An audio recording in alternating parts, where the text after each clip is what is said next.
स्वागत है आपका E2E क्लासेस में। सीटेट के एग्ज़ाम अभी होने वाले हैं। आपको पद्यांश के ऊपर पहला वीडियो मिल चुका है।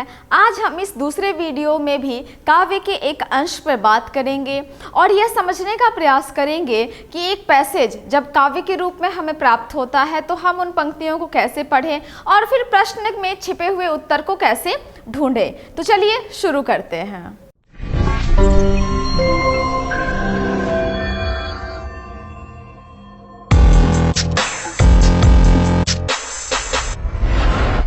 तो जैसा कि आपको पता है, एग्ज़ाम के पेपर पे आपको ये नज़र आता है कि जो कविता की पंक्तियाँ दी गई रहती हैं उसमें सबसे उचित विकल्प का चयन करना होता है। यानी लगभग सभी जो ऑप्शन होते हैं वो सही होते हैं, लेकिन फिर भी सबसे सटीक, सबसे नज़दीक उत्तर तक हमें पहुँचना होता है। तो पहले हम काव्य की पंक्तियों को देख लें। लिखा है, कट गया है शीश पर ये शीश है झुका नहीं, राही उसी का नाम है जो राह में रुका नहीं। एक दिन प्रकाश होता है कितना भी अंधकार हो, सत्य की विजय सदा असत्य की हार हो। सच्चाई साथ में रहे कैसा भी अपना अंत हो, सत्य की विजय सदा असत्य की हार हो। अत्यंत प्रेरणाप्रद पंक्तियां हैं। अब एक बार अर्थ के माध्यम से देखते हैं हर पंक्ति में क्या बात निकल के आ रही है।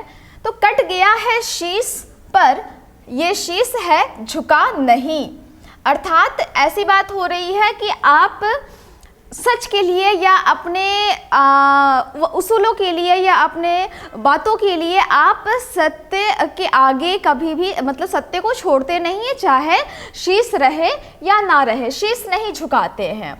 राही उसी का नाम है जो राह में रुका नहीं, अर्थात इस पंक्ति से हमें यह पता चल रहा है कि कैसी भी परिस्थितियां हो, कैसा भी समय हो, व्यक्ति को अनवरत अर्थात लगातार कार्य करते रहना चाहिए, उसे अपना पथ नहीं छोड़ना चाहिए। एक दिन प्रकाश होता है। अब इस पंक्ति में एक आशा बताई जा रही है कि आप निरंतर प्रयासरत रहेंगे तो प्रकाश आपको प्राप्त होगा, किरणें प्राप्त होंगी। कितना भी अंधकार हो, एक रोशनी तो आएगी ही। सत्य की विजय सदा असत्य की हार हो। तो यहाँ पर सत्य की विजय की बात हो रही है, भले ही देर से, लेकिन वो आपके पास आएगी जरूर। वो लक्ष्य जिसको लेकर आप चले हैं वो आप तक पहुँचेगी, बस आवश्यकता है कि आप उसमें निरंतर लगे रहें। सच्चाई साथ में रहे कैसा भी अपना अंत हो, अर्थात यदि आप बुरे से बुरे परिस्थिति में भी फंस गए हैं तो भी आप सच्चाई का दामन न छोड़ें। सत्य की विजय सदा असत्य की हार हो।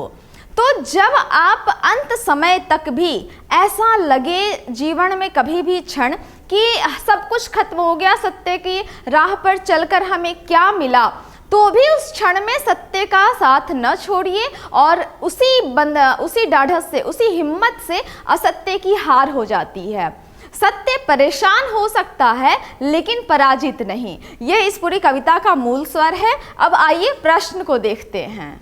तो पहला प्रश्न है, कविता में डैश पर सर्वाधिक बल दिया गया है। तो आपको ऑप्शन प्राप्त हो रहा है प्रकाश, अंधकार, सत्य और राह।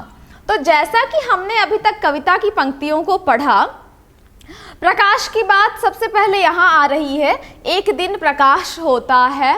फिर बात हो रही है अंधकार की, कितना भी अंधकार हो, अर्थात कितना भी अंधकार हो लेकिन प्रकाश तो होता है, एक उजली किरण तो आती ही है आशा की। फिर सत्य की विजय सदा असत्य की हार हो। यहाँ भी देखिए दो जगह ये पंक्तियाँ दोहराई गई हैं, सत्य की विजय सदा असत्य की हार हो। यहाँ एक जगह राह शब्द का उल्लेख हुआ है। तो सबसे पहले तो हम आइडेंटिफाई कर लिए कि किस किस पंक्ति में वो जो चार ऑप्शन दिए गए हैं वो है। अब बात करते हैं कि सर्वाधिक बल किस पर दिया गया है। तो देखिए इस पूरे कविता में कहीं ना कहीं सारे शब्द एक दूसरे से टकरा रहे हैं कि आप जब प्रकाश की किरण खोजने निकलते हैं तो आप अंधकार से टकराते हैं, आपको अपनी राह पे चलना होता है अपने सफ़र में, तो आपको प्रकाश की किरण खोजने के लिए अर्थात आशावादी लक्ष्य प्राप्त करने के लिए आप तमाम चीज़ों से जूझते हैं। लेकिन फिर भी पूरे कविता में जो सबसे सटीक आंसर जो जा रहा है वह सत्य की तरफ। यहाँ पर सत्य सही उत्तर है, क्योंकि पूरी कविता में आपको यही बताया जा रहा है कि सत्य की राह पर अडिग रहिए। कट गया है शीश पर ये शीश है झुका नहीं, राही उसी का नाम है जो राह में रुका नहीं। एक दिन प्रकाश होता है कितना भी हो अंधकार। तो ये शीश किसके लिए कट रहा है? राही जिसकी बात हो रही है कि वो लगातार अपने राह पर बना हुआ है, किसके लिए बात हो रहा है? एक दिन प्रकाश की व्यवस्था किसके लिए हो रही है? सब कुल मिलाकर इसी चीज के लिए कि सत्य की सदा विजय होती है। तो सबसे सटीक उत्तर जो है वह सत्य हुआ। अब दूसरा प्रश्न देखिए, अंधकार डैश का प्रतीक नहीं है। पहला ऑप्शन है बुराई, दूसरा है निराशा, फिर चुनौतियां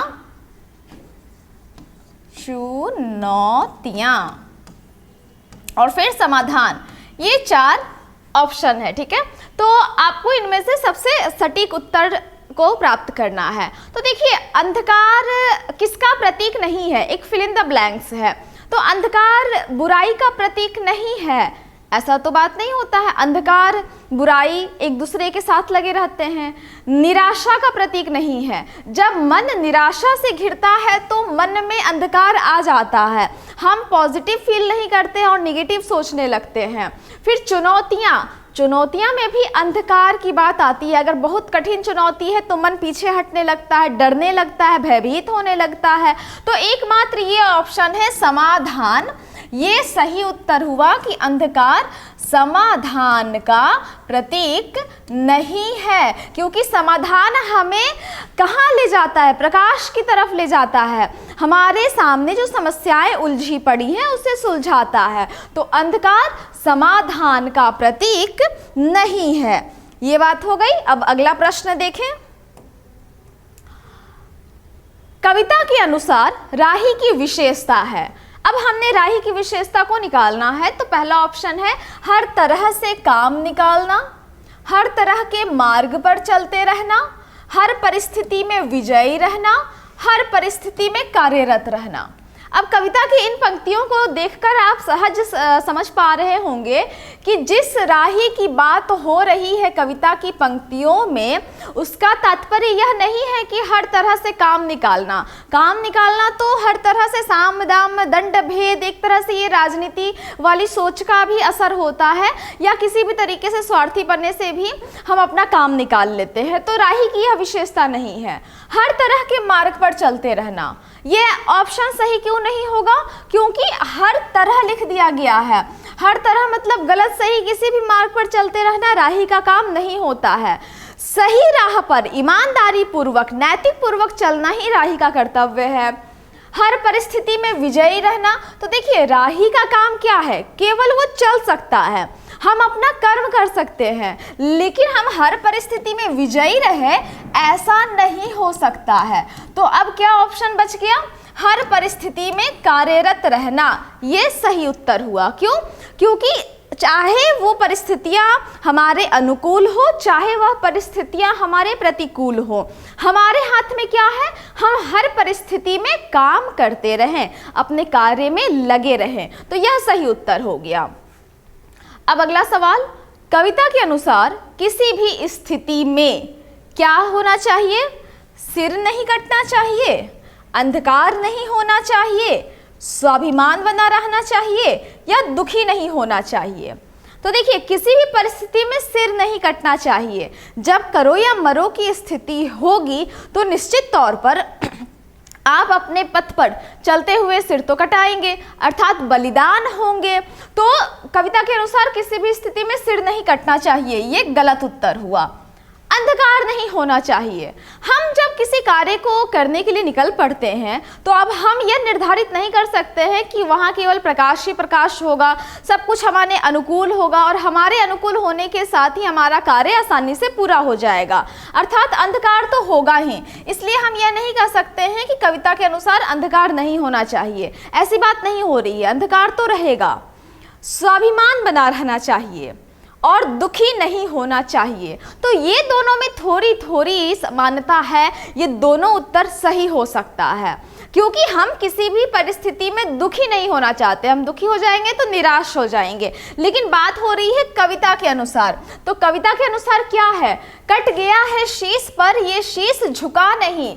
स्वाभिमान की बात तो यही निकल कर आ रही है कि आपके अंदर किसी भी परिस्थिति में स्वाभिमान बने रहना चाहिए। ये ज़्यादा सटीक उत्तर है, क्योंकि ये जो है गलत नहीं है, क्योंकि जिस तरह की बात कविता में हो रही है कि आप हार न माने, सच्चाई को साथ में रखें, तो सच्चाई को साथ में रखने पर भी एक भाव निकल के आ सकता है कि दुखी नहीं होना चाहिए। लेकिन सबसे उचित विकल्प की ओर हमें जाना है। ये देखिए, सबसे उचित विकल्प की ओर जाना है, तो यहाँ इस पंक्ति के माध्यम से स्वाभिमान की बात हो रही है कि हमारा स्वाभिमान बने रहना चाहिए। आप कैसे भी परिस्थिति में रहिए, इंसान का अपना स्वाभिमान ये आवश्यक है बना रहे, ये उसके अस्तित्व के लिए आवश्यक है। तो इस तरह से ये सही उत्तर यहाँ प्राप्त हो गया, स्वाभिमान बने रहना चाहिए। अब अगला प्रश्न को देखें, समूह से भिन्न शब्द युग्म है। तो समूह से भिन्न शब्द युग्म क्या है? शब्द युग्म में सबसे पहले हर जगह डैश होता है, तो आपको 4 ऑप्शन नजर आ रहे हैं। एक है हार विहार, एक है सत्य असत्य, एक जय पराजय और एक प्रकाश अंधकार। तो ये अत्यंत सरल सवाल है कि आप सत्य असत्य, युग्म का मतलब क्या होता है? एक सही तो ठीक दूसरा उसके विपरीत होना चाहिए। तो यहाँ पर सत्य असत्य ये तो सही युग्म है। जय पराजय, जय मतलब जीत होती है, पराजय मतलब हार होती है, तो यह भी बिल्कुल सही है, एक दूसरे के विपरीत है। प्रकाश अंधकार ये भी एक दूसरे के विपरीत है। बचा क्या? ये ऑप्शन हार विहार। अब हार विहार कैसे है? विहार का तात्पर्य हो गया घूमना फिरना, आनंद लेना, ठीक है, ये होता है घूमना फिरना। जब आप टहलने निकलते हैं तो विहार कहते हैं, या टहलना। तो विहार का तात्पर्य जानने के बाद, चूंकि हार हार एक जैसा है, तो इसलिए हम इसको ये नहीं कह सकते हैं कि ये एक ही शब्द युग्म है, ये अलग अलग शब्द युग्म हो गए। क्योंकि देखिए, जय जय पराजय आ रहा है, आधा त या संयुक्त जो है ये भी यहाँ पर असत्य सत्य आ रहा है, प्रकाश आ रहा है, तो इसका तो अंधकार आ रहा है। तो केवल ये जो पीछे के तुक है ना, ये मिलने की वजह से हम नहीं कह सकते हैं, हमें अर्थ पे जाना होता है। तो विहार का तात्पर्य क्या हुआ? घूमना फिरना टहलना। और हार का मतलब हो जाता है जब हम किसी चीज को खो देते हैं या हम उस क्षेत्र में अपनी बाजी नहीं लगा पाते हैं सही ढंग से और वो चीज हमारे हाथ से निकल जाती है। तो हार विहार यहाँ सही उत्तर हुआ। अब देखिए अगला सवाल, कविता का मुख्य स्वर क्या है? तो कविता का मुख्य स्वर में जो आपको ऑप्शन नजर आ रहे हैं, सबसे पहले तो 1 नंबर की बात करें तो तमस का मतलब होता है अंधकार।